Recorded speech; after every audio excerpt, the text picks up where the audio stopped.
नमस्कार। Case law की अपनी इस लेक्चर सीरीज में मैं डॉक्टर अमिताभ सिंह एक बार फिर आपका हार्दिक स्वागत करता हूं। आज बात करेंगे इंडियन पेनल कोड के सेक्शन 302 पर सबसे लीडिंग दो केसेस की, जिसमें ये बात निकल के आएगी कि आखिर रेयरेस्ट ऑफ रेयर डॉक्ट्रिन क्या होती है, जिसे दिया गया था बच्चन सिंह के केस में, और इसको लेकर के गाइडलाइन इशू की गई थी माछी सिंह के केस में। दोनों ही केसेस स्टेट ऑफ पंजाब से हैं। एक केस 1980 की थी और दूसरी केस 1983 की थी, 1983 सुप्रीम कोर्ट की। अब समझिएगा कि बच्चन सिंह और माछी सिंह के केस में आखिर ये बात 1980 में ही क्यों उठी, आखिर ये बात 1980 में ही इतनी जोर क्यों पकड़ लेती है कि डेथ पेनाल्टी के विरोध में सारे कॉन्सेप्ट उसी समय क्यों आने शुरू होते हैं। उसके पहले आप जब जुडिशरी का फ्लो देखेंगे, खास करके आईपीसी के अंतर्गत आप देखेंगे, या मनेका गांधी के जजमेंट के आने के पहले भारत की जो जुडिशरी रही, इंडियन जुडिशरी जिसे हम कहते हैं, ये आप मान के चलिए कि 1978 के आने के पहले और थोड़ा और पीछे चले जाइए, थोड़ा सा और पीछे जाइए, केशवानंद भारती तक चले जाइए। केशवानंद भारती के बाद इंडियन सुप्रीम कोर्ट ने अपने ज्यूरिस्प्रूडेंशियल स्कूल को चेंज कर दिया है। इसके पहले जिस स्कूल पे काम किया जा रहा था वो ऑस्ट्रेलियन प्रिंसिपल पे था कि लॉ क्या है, law is a command of sovereign. Law क्या है? जो कमांड करता है, जो सॉवरेन कहता है, जो पॉलिटिकल एंटिटी कहती है, उसके विरोध में अगर आप कुछ करेंगे तो आप पनिश किए जाएंगे। सीधी सी बात वहां पर ये चल रही थी। इसलिए आप जब शुरुआत में देखते हैं डेथ पेनाल्टी के ऊपर केसेस को, तो सीधे सीधे वो डेथ पेनाल्टी की ओर रिकमेंडेशन जाती है। लेकिन 1978 में मनेका गांधी की जजमेंट आती है, और मनेका गांधी की जजमेंट ने इस देश की दशा और दिशा दोनों को बदल दिया है। अगर विस्तार से देखना है मनेका गांधी की जजमेंट को कि क्या आखिर हुआ था, स्टोरी क्या थी, तो केस एनालिसिस की इस लेक्चर सीरीज में मनेका गांधी वाले लेक्चर में चले जाइए, वहां आपको यह विस्तार से समझ में आ जाएगा। अब आते हैं यहां पर कि मनेका गांधी की जजमेंट में जो सबसे ड्रास्टिक जो चेंज किया गया था, जो इंडियन जुडिशरी ने किया था, वो एक कॉन्सेप्ट उन्होंने एस्टैब्लिश किया था। That concept is called as JRF, junior research fellowship नहीं। ये कॉन्सेप्ट आया जस्ट फेयर और रिजनेबिलिटी का। और इस चीज को आप समझिए कि इंडियन जुडिशरी ने एक माइलस्टोन रखा था मनेका गांधी के जजमेंट में। कैसे? वह कोई भी प्रक्रिया, वह कोई भी प्रोसेस, वह कोई भी लॉ जो कि जस्ट होगा, रेयर, जो कि आपका रिजनेबल होगा और फेयर होगा, जो तीनों शर्तों को पूरा करेगा, यकीन मान के चलिएगा वो भारत का संविधान होगा। यकीन मान के चलिएगा कि वो भारत के संविधान के बेसिक टेनेट्स होंगे। जस्ट है अगर कोई काम, कोई फेयर है, रिजनेबल है, तो वो सर्टिफाई कर लीजिए कि वो भारत के संविधान के द्वारा समर्थित होगा। दूसरी चीज जो मनेका गांधी ने के जजमेंट में आई, मनेका गांधी के जजमेंट में कॉन्सेप्ट दिया गया कि जब आप आर्टिकल 14, 19 और 21 को पढ़ेंगे तो अलग अलग नहीं पढ़ेंगे। ऐसा नहीं मान के जाएंगे कि जहां 14 की बात आएगी केवल 14 की बात करेंगे, 19 की बात आएगी तो केवल 19 की बात करेंगे, 21 की बात आएगी तो 21 की बात करेंगे। ऐसा नहीं करेंगे। ये वो कॉन्सेप्ट नहीं लगेगा कि तुम्हें जो पसंद है वो बात कहेंगे, तुम दिन को कहो रात तो हम रात कहेंगे। वो जमाना गुजर गया था। अब सुप्रीम कोर्ट ने कहना शुरू किया था, हमें जो पसंद हो, जनता के हक में जो बात हो, हम वो कहेंगे और इन सब को मिला के पढ़ने को तुम्हें मजबूर करेंगे। किसके लिए? विधायिका के लिए। तो वहां पर अब सुप्रीम कोर्ट ने कहा कि 14, 19 और 21 को हम एक्युमुलेट करके देखेंगे। मतलब आप किसी लॉ के, अगर कोई आप एक्ट बना रहे हैं, ऑर्डिनेंस बना रहे हैं, कोई रेगुलेशन बना रहे हैं, जो अगर 14, 19 और 21 के दिए फंडामेंटल राइट्स को एब्राइज कर रहा है, उसकी अवहेलना कर रहा है, उसके ऊपर रिस्ट्रिक्शन लगा रहा है, तो याद रखिए आपके इस लॉ को आर्टिकल 14, 19 और 21 तीनों के क्लब आधार पर उसे लीगलाइज होना पड़ेगा, उसे सर्टिफाई करना पड़ेगा। तभी जाकर के हम उस लॉ को सर्टिफाई करेंगे, तभी हम उस लॉ को मानेंगे कि हाँ उसकी कोई वैलिडिटी है। अब मनेका गांधी जजमेंट का देखिए इफेक्ट क्या आया। मनेका गांधी के जजमेंट का इफेक्ट यह आया कि पिटिशनर जो बच्चन सिंह के केस में है, बच्चन सिंह के केस में सेक्शन 302 के अंतर्गत जो डेथ पेनाल्टी देने की बात है, उस डेथ पेनाल्टी को एबॉलिश करने के लिए पिटीशन दायर की गई। कहा गया कि साहब ये जो डेथ पेनाल्टी का कॉन्सेप्ट है, अब आप जब मनेका गांधी को देख रहे हैं, मनेका गांधी की जब जजमेंट को आप देख रहे हैं, तो इंडिविजुअल राइट्स को अपहेल्ड कराया गया, इंडिविजुअल राइट्स को ज्यादा इंपॉर्टेंस दी गई। तो अब वहां पर यह तर्क दिया गया कि जस्ट फेयर और रिजनेबिलिटी के कॉन्सेप्ट को आप जरा लगाइए सेक्शन 302 में, जहां जहां डेथ पेनाल्टी दी जा रही है। और उस समय एक और बात हुई थी, सिविल एंड पॉलिटिकल राइट्स जो यूनाइटेड नेशन का है, उसमें भारत ने साइन किया था, भारत उसकी सिग्नेटरी पार्टी थी, और भारत जब वहां सिग्नेचर करके आया तो उसका भी तर्क बच्चन सिंह ने दिया कि उस आधार पर भी अब ये जो डेथ पेनाल्टी है इसको एबॉलिश कर देना चाहिए। इसको जो है अब आप मत मान के चलिए, ये कोई लीगल तरीका नहीं है किसी की भी जान लेने का।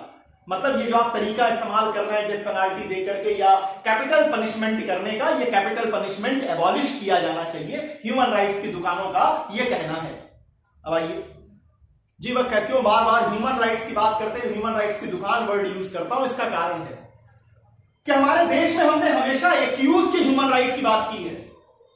यह देश कब सोचेगा कि आखिर विक्टिम के भी ह्यूमन राइट्स होते हैं? और जब आप विक्टिम के ह्यूमन राइट्स की बात करने लगेंगे तब शायद Bachchan Singh versus state of Punjab की जरूरत नहीं है। थैंक गॉड कि इंडियन जुडिशरी ने वहां बड़ा प्रॉम्प्ट स्टेप लिया, रेयरेस्ट ऑफ रेयर डॉक्ट्रिन को एस्टैब्लिश किया। जजमेंट किन्होंने दी? जजमेंट दी जस्टिस सरकारिया ने। अब जस्टिस सरकारिया के साथ कौन कौन बैठे थे? चीफ जस्टिस चंद्रचूड़ थे, जस्टिस एसी गुप्ता थे और एनएल उंटवालिया थे। इतने लोगों की एक खंडपीठ में सरकारिया साहब ने जजमेंट लिखा और इन्होंने कहना क्या चाहा? इन्होंने कहा कि पहली बात तो समझिए, इन्होंने कहा कि ये जो एक्सट्रीम पेनाल्टी है इंडियन पेनल कोड में, सबसे बड़ी पेनाल्टी कौन सी है? सबसे बड़ी जो एक्सट्रीम पेनाल्टी है वो क्या है? एक्सट्रीम पेनाल्टी आपकी डेथ पेनाल्टी है।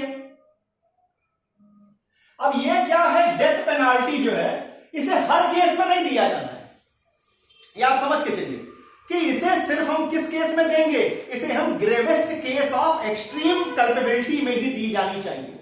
मतलब यहां पर क्या है? जहां पर एक्सट्रीम सर्कमस्टांसेस आ रही हैं, एक्सट्रीम जहां केसेस हैं, वहीं पर हम क्या प्रोवाइड करेंगे? वहीं पर डेथ पेनाल्टी देंगे, अदरवाइज हम डेथ पेनाल्टी की बात नहीं कर रहे।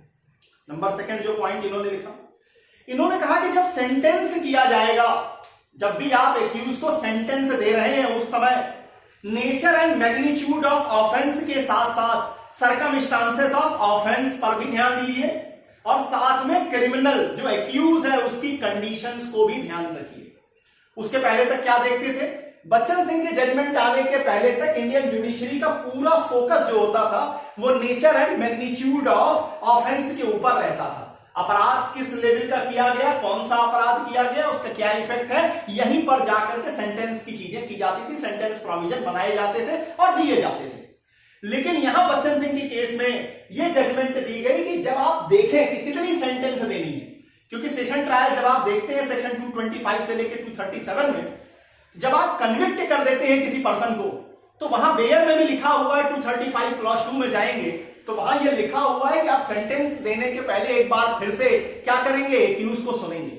और एक्यूज को क्यों सुनेंगे? कि वो कौन सी सर्कमस्टांसेस थी जिसके कारण यह अपराध किया गया, एक्यूज की अपनी पर्सनल सर्कमस्टांसेस क्या है, उसके ऊपर लायबिलिटीज कितनी है, उसकी सोशल रिस्पॉन्सिबिलिटी कितनी है, इन सारी चीजों को देखते हुए आप पनिशमेंट को सर्टिफाई करेंगे, पनिशमेंट को आप कह लीजिए कि आप क्लियर करेंगे कि कितनी सजा देनी है। अब यहां समझिए इस बात को, यहां बच्चन सिंह के केस में ये कहा गया कि जब आप ध्यान देंगे सेंटेंस के समय तो केवल nature and magnitude of offence को मत देखिए, किन हालात में अपराध किए गए ये भी देखिए, साथ में ये भी देखिए कि उस एक्यूज की सर्कमस्टांसेस क्या हैं, उस एक्यूज का एटमॉस्फियर क्या मिला है। इन सारी चीजों के मद्देनजर आपको फैसला लेना पड़ेगा। नंबर थर्ड, यहां पर कहा गया कि जो रेयरेस्ट ऑफ रेयर डॉक्ट्रिन की बात यहां की गई, इसका मतलब क्या? इसका मतलब इन्होंने ये कहा, सरकारिया जज ने ये लिखा कि life imprisonment is a rule and the capital punishment is an exception. मतलब सबसे ज्यादा मामलों में क्या दिया जाना चाहिए? लाइफ इंप्रिजनमेंट दिया जाना चाहिए, ये रूल की तरह मान लीजिए। कैपिटल पनिशमेंट वही दीजिए जो बिल्कुल रेयरेस्ट ऑफ रेयर हो। अब रेयरेस्ट ऑफ रेयर की डिफाइन की गई है। अब रेयरेस्ट ऑफ रेयर कहना क्या चाहते हैं इसको? तो यहां जस्टिस सरकारिया कह रहे हैं कि जहां मर्डर बिल्कुल प्रीवियस प्लानिंग के जरिए किया गया हो। जहां जो मर्डर किया जा रहा है वो कोल्ड ब्लडेड मर्डर है। देखिए आजकल मान लीजिए कि देश में विचारधाराओं की लड़ाई चल रही है। अब पता चला कि राइट विंग और लेफ्ट विंग के दो लोग जो है किसी पान की दुकान पर मिलते हैं और मोदी जी के समर्थन में और विरोध में अक्सर लोग बहस करना शुरू करते हैं। और भारतीय क्या है कि भारतीय हमेशा बहस भी जो करते हैं तो दिल से करते हैं, हर चीज ये हार्ट से करते हैं, दिमाग का इस्तेमाल थोड़ा कम करते हैं। अब पता चला कि दिल से बहस करना शुरू की, बात अच्छी नहीं लगी, आपस में अभी गुत्थम गुत्था शुरू हुई, एक ने उठाकर दूसरे के ऊपर बगल में पड़ी हुई ईंट से प्रहार किया, दूसरा मर गया। अब वो भी एक मर्डर है, ये भी एक सीधा सीधा एग्जाम्पल है मर्डर का। और वहीं एक मर्डर, एक ऐसा मर्डर है जिसको प्लान किया गया है कि इस तरीके से इस समय अटैक करना है, इस समय इन हथियारों का इस्तेमाल करना है, हथियारों की व्यवस्था की गई है, पूरी प्लानिंग के तहत एक घटना को अंजाम दिया गया है। ये दोनों मर्डर अलग अलग हैं। एक है वार्म ब्लडेड मर्डर, और वार्म ब्लडेड मर्डर में आप कैपिटल पनिशमेंट की ओर न जाएं, लेकिन जो कोल्ड ब्लडेड मर्डर हैं, जिनको प्री प्लान करके बहुत सोच समझ करके किया गया है, उन सारे केसेस में यहां बच्चन सिंह के केस में कहा गया कि मान लीजिए कि ये रेयरेस्ट ऑफ रेयर हैं, यहां पे कैपिटल पनिशमेंट ही दिया जाना सबसे बेहतर है। नंबर नेक्स्ट, ये कहते हैं जहां एक्सट्रीम ब्रूटैलिटी की गई है। अब एक्सट्रीम ब्रूटैलिटी का क्या मतलब है? एक्सट्रीम ब्रूटैलिटी का मतलब कि मान लीजिए आपने मर्डर किया और बॉडी को क्या किया, टुकड़े टुकड़े में 70 पीसेस में, 15 पीसेस में काट दिया है। अब ये सिर्फ मर्डर नहीं है, ये क्या है, ये आपका ये दिखा रहा है कि आपकी मानसिक स्थिति अच्छी नहीं है, आप पैरानॉइड कंडीशन में हैं। और ऐसे सर्कमस्टांसेस में ये जो एक्सट्रीम ब्रूटैलिटी आपने की है, पता चला कि एक फैमिली के सारे लोगों का कत्ल आपने कर दिया है। एक फैमिली में जो अबोध बच्चे हैं जिनको जो कि उस घटना से कहीं से रिलेटेड ही नहीं है, आपने उनको भी कत्ल कर दिया है, आपने उनको भी मार दिया है। तो ये एक्सट्रीम ब्रूटैलिटी के एग्जांपल है जिसपे जिस पर जो है बच्चन सिंह के केस में कहा गया कि नहीं, यहां पर रेयरेस्ट ऑफ रेयर माना जाएगा और यहां पर कैपिटल पनिशमेंट देना ही सबसे बेहतर है। नंबर नेक्स्ट, जहां मर्डर किसी आर्म्ड फोर्स के या पुलिस फोर्स के किसी मेंबर का किया गया हो, जबकि वो अपनी क्या कर रहा हो, जबकि वो अपनी ड्यूटी पर हो, अपनी लेजिटिमेट जो उसकी लीगल रिस्पॉन्सिबिलिटी है उसको निभा रहा हो, निभाने का प्रयास कर रहा हो, अगर उनका मर्डर आप कर रहे हैं तो वहां पर आपकी केस को हम रेयरेस्ट ऑफ रेयर मानेंगे। इसके साथ ही अगर कोई व्यक्ति सीआरपीसी 43 के अंतर्गत आता हो, अब सीआरपीसी 43 है क्या? सीआरपीसी 43 कहती है कि सामान्य व्यक्ति भी, कॉमन आदमी भी कब किसी व्यक्ति को अरेस्ट कर सकता है। पुलिस उससे मदद मांग सकती है, वो आदमी मान लीजिए मदद कर रहा है पुलिस की, मजिस्ट्रेट की, और अरेस्ट करने के प्रोसेस में है और आप उसका कत्ल कर रहे हैं, तो इसका मतलब क्या है? इसका मतलब ये कि आप कहीं ना कहीं रेयरेस्ट ऑफ रेयर में आ रहे हैं। तो जब आप बच्चन सिंह के केस को देखते हैं तो इन चीजों को ध्यान दीजिएगा कि यहां जो झगड़ा शुरू किया गया था वो कहां से आया था? वो मनेका गांधी के जजमेंट से था। जस्ट फेयर और रिजनेबिलिटी के जो कॉन्सेप्ट थे, जो 14, 19 और 21 को मिला के पढ़ने की बात की गई थी, इसको बेस बनाया गया था कि एबॉलिश कर देना चाहिए कैपिटल पनिशमेंट को। लेकिन इस केस में जो पिटिशनर ने कहा उसको अपहेल्ड नहीं किया गया, उसको नहीं माना गया, और यह कहा गया कि देखिए life imprisonment is a rule but capital punishment is an exception, exception के रूप में भी ये रहेगा। इसको हम ये नहीं अनकॉन्स्टिट्यूशनल नहीं कर रहे हैं, हम इसको डिलीट करने के लिए, एबॉलिश करने के लिए आगे नहीं जा रहे हैं। अब बच्चन सिंह की जो केस आई, अब बच्चन सिंह की केस के बाद इस केस में जो रेयरेस्ट ऑफ रेयर डॉक्ट्रिन दी गई बच्चन सिंह में, उसके लिए क्या गाइडलाइन आएगी, कौन सी गाइडलाइंस का इस्तेमाल किया जाएगा, इसको डिटेल में डिस्कस किया है माछी Singh versus state of Punjab के केस। बच्चन सिंह को उन्होंने बता दिया है कि वेटिंग सर्कमस्टांसेस क्या है, मिटिगेटिंग सर्कमस्टांसेस क्या है, ये सारी चीजें, लेकिन इसके लिए गाइडलाइन देने का जो काम किया वो माछी सिंह के केस में है। अब माछी सिंह के केस के जरा फैक्ट समझिएगा क्या हुआ था माछी सिंह के केस में। माछी सिंह के केस में माछी सिंह और इनके 11 दूसरे कंपेनियंस, मतलब कौन कौन? माछी सिंह खुदाए और इनके साथ 11 अदर पीपल। ध्यान दीजिएगा, इन लोगों के ऊपर कितने मुकदमे थे जानते हैं आप? 5 सेशन मुकदमे चले, 5 सेशन ट्रायल हुए, 5 सेशन ट्रायल चले माछी सिंह और इनके 11 अदर कंपेनियंस के ऊपर। और इसमें से 4 लोगों को कैपिटल पनिशमेंट दिया गया, 4 पर्सन्स को अवॉर्ड किया गया कैपिटल पनिशमेंट, और 9 लोगों के ऊपर 9 लोगों को दिया गया लाइफ इंप्रिजनमेंट। अब समझिए 5 सेशन ट्रायल चले जिसमें माछी सिंह थे, 11 से ज्यादा ही लोग थे, कम नहीं थे। अब यहां पर बात उठी कि कितने लोगों को कैपिटल पनिशमेंट मिला, 4 लोगों को कैपिटल पनिशमेंट दिया गया और 9 लोगों को लाइफ इंप्रिजनमेंट की सजा सुनाई गई, जिसके खिलाफ इन्होंने अपील फाइल की सुप्रीम कोर्ट ऑफ इंडिया में। अब सुप्रीम कोर्ट ने रेयरेस्ट ऑफ रेयर डॉक्ट्रिन जो बच्चन सिंह के केस में आई, उसको लेकर के इन्होंने गाइडलाइन इशू की कि आप कैसे, मतलब उसको कहिए फुल फ्लेज तरीके से सजा के सामने रखा। क्या कहा सुप्रीम कोर्ट ने? सुप्रीम कोर्ट ने कहा कि 2 चीजों पर अपना फोकस रखिएगा। नंबर पहला क्या कहा उन्होंने? पहला कहा manner of the commission of offence, manner of commission of offence. कहना क्या चाहते हैं? यहां इन्होंने कहा कि जहां मर्डर जो है एक्सट्रीमली ब्रूटल हो, डायबोलॉजिकल हो, रिवोल्टिंग हो, ड्रास्टिक मैनर का हो, सोसाइटी में इंटेंस शॉकिंग रिएक्शन देने वाला हो। फिर से समझ लीजिए, जहां पे मर्डर ब्रूटल है, एक्सट्रीमली ब्रूटल है, डायबोलिकल है, रिवोल्टिंग है, ड्रास्टिक मैनर का है और सोसाइटी में extreme shocking, intense shocking reaction दे रहा है। जैसे अगर किसी विक्टिम को उसके घर में बंद किया है, किसी पर्सन को उसके घर में बंद किया और घर में बंद करके आग लगा दी, मतलब उसको बिल्कुल क्या किया, रोस्ट कर दिया आपने। अगर इस तरीके का मर्डर किया गया है, इनह्यूमन एक्ट है, टॉर्चरिंग का इनह्यूमन एक्ट है या क्रूएलिटी है। फॉर एग्जांपल, जहां विक्टिम की बॉडी को, जहां मरने वाले की डिजीज की बॉडी को आपने पीसेस में काट डाला है, तो ये क्या है, ये यहां पे कह रहे हैं कि manner of commission of offence अगर इस तरीके का है तो वहां पर कैपिटल पनिशमेंट ही दिया जाएगा, कैपिटल पनिशमेंट ही देना बेहतर है। नंबर 2 जो ये कहते हैं जिस पर ध्यान देना है वो है पर्सनालिटी ऑफ विक्टिम। नंबर 2 जिन चीजों पर आपको ध्यान देना है वो है पर्सनालिटी ऑफ विक्टिम। अब यहां क्या कहना चाहते हैं?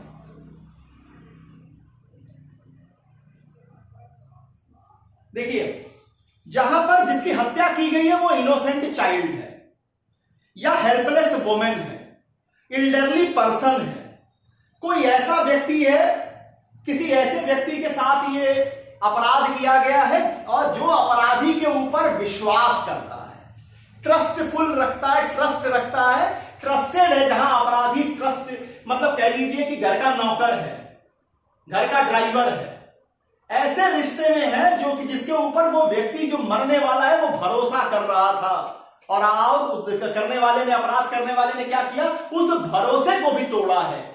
तो कहते हैं जहां पर्सनालिटी में विक्टिम की पर्सनालिटी की बात अभी हो रही है कि जहां पर मरने वाला कौन है, एक अबोध बालक है, दूसरी ओर या तो एल्डरली पर्सन है या कह लीजिए हेल्पलेस वुमेन है या कोई ऐसा व्यक्ति है जिसने भरोसा किया हुआ था, या कह लीजिए कि विक्टिम जो है वो पब्लिक फिगर है, विक्टिम जो है वो पब्लिक फिगर है और सोसाइटी में अपना उत्कृष्ट योगदान दे चुका है।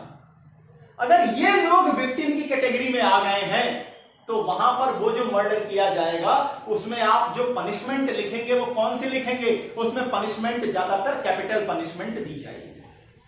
आगे आते हैं। अब इसके बाद कुछ कॉन्सेप्ट इन्होंने डिस्कस किए अपने केस में। इस केस में, माची सिंह के केस में कुछ पॉइंट्स बताए। पहला पॉइंट इन्होंने कहा कि एक्सट्रीम जो सेंटेंस है, डेथ पेनाल्टी, कैपिटल पनिशमेंट, ये केवल रेयरेस्ट ऑफ रेयर केसेस में ही दी जाएगी। नंबर 2, यहां पर इन्होंने कहा कि ऑफेंडर के सर्कमस्टांसेस को भी ध्यान दिया जाएगा, with the circumstances, with the magnitude of offence. मतलब बच्चन सिंह में जो बात कही गई थी कि आप सजा देने के पहले केवल और केवल मैग्नीट्यूड ऑफ ऑफेंस की ओर ध्यान नहीं देंगे, नेचर ऑफ ऑफेंस को ही नहीं देखेंगे, बल्कि circumstances in which such offence has been committed as well as the circumstances and the environment of the accused shall also be considered before you provide any type of sentence. इन चीज को यहां recognise कर दिया, re-establish कर दिया माची सिंह के केस में। इसके बाद इन्होंने फिर उसी कॉन्सेप्ट को ले आए कि लाइफ इंप्रिजनमेंट एक रूल होगा और डेथ पेनाल्टी जो होगी वो एक एक्सेप्शन के रूप में आएगी। यहां पर इन्होंने कहा कि एग्रीवेटिंग और मिटिगेटिंग सर्कमस्टांसेस की बैलेंस शीट देखेंगे और बैलेंस शीट देखने के बाद डिटरमाइन करेंगे कि वहां पर लाइफ इंप्रिजनमेंट देना है या कैपिटल पनिशमेंट देना है। अब मान लीजिए कि क्या है एग्रीवेटिंग और मिटिगेटिंग सर्कमस्टांसेस। अब मान लीजिए कि आपका मर्डर जो आपने किया है वो कोल्ड ब्लडेड है, तो ये एग्रीवेटिंग सर्कमस्टांसेस है, आपकी केस झुक जाएगी कैपिटल पनिशमेंट की ओर। वार्म ब्लडेड मर्डर है, किसी तरीके की प्लानिंग नहीं है, एकाएक झगड़ा हुआ है जिसके अंतर्गत सारी चीजें आई हैं, ये मिटिगेटिंग सर्कमस्टांसेस की ओर मूव कर जाएगी। अगर मरने वाला जो है वो 5 साल का बच्चा है, 70 साल का बुजुर्ग है, ऐसी हेल्पलेस वुमेन है जो किसी भी तरीके से आपको नुकसान नहीं पहुंचा रही थी और आपने उसका कत्ल किया है, अब ये एग्रीवेटिंग सर्कमस्टांसेस है, ये आपको डेथ पेनाल्टी की ओर आगे ले जाएंगे। और माछी सिंह के केस में सीधे सीधे सुप्रीम कोर्ट ने यह कहा कि डेथ पेनाल्टी जो है इसको एबॉलिश करना तो छोड़ दीजिए, बल्कि उन्होंने कहा कि इसका रिटेंशन, इसको रिटेन करना भी समाज के हित में है। और इसको एक एग्जांपल के जरिए सुप्रीम कोर्ट ने समझाया कि अगर किसी ह्यूमन बॉडी में मान लीजिए हाथ में गैंग्रीन हो जाती है, हाथ में बीमारी हो गई, जहर फैल रहा है, तो हम क्या करते हैं, हम उस हाथ को काट देते हैं बॉडी को बचाने के लिए, बॉडी को सेव करने के लिए हम वो हाथ काट देते हैं। इसी तरह से अगर सोसाइटी के लिए कोई व्यक्ति गैंग्रीन बन गया है, अब उसको आपने क्या किया, 2 बार पकड़ा, 2 बार आपने कारावास दी, पता चला वो कारावास कट के बाहर आता है, 2 मर्डर में आपने उसको अंदर किया, फिर तीसरे में फिर वही काम करता है, उसके अंदर रिफॉर्मेशन का कोई चांस है ही नहीं, वो बिल्कुल समाज के लिए गैंग्रीन बना हुआ है। ऐसे लोगों का क्या करेंगे, तो सुप्रीम कोर्ट ने कहा कि वहां पर हाथ काट के फेंक दिया जाएगा, बॉडी को बचा के रखना है। मतलब समाज की सुरक्षा के लिए अगर ऐसे लोगों को समाप्त कर देना ही हमारे पास अंतिम विकल्प होगा, तो हम उस विकल्प का भी चयन करेंगे। तो ये कहानी है आपके Bachchan Singh versus state of Punjab और माछी Singh versus state of Punjab की, जहां सुप्रीम कोर्ट ने रेयरेस्ट ऑफ रेयर डॉक्ट्रिन को एस्टैब्लिश किया, उसके लिए गाइडलाइन इशू की और साथ में यह बताया कि डेथ पेनाल्टी भी सोशल ऑर्डर को मेंटेन करने का एक तरीका है। उम्मीद करता हूं कि यह लेक्चर आपको रेयरेस्ट ऑफ रेयर डॉक्ट्रिन और इस गाइडलाइंस को समझने में मदद करेगा। केस लॉ की अपनी लेक्चर सीरीज में एक और नए केस के साथ आपके सामने उपस्थित होऊंगा। तब तक के लिए बहुत बहुत धन्यवाद। नमस्कार।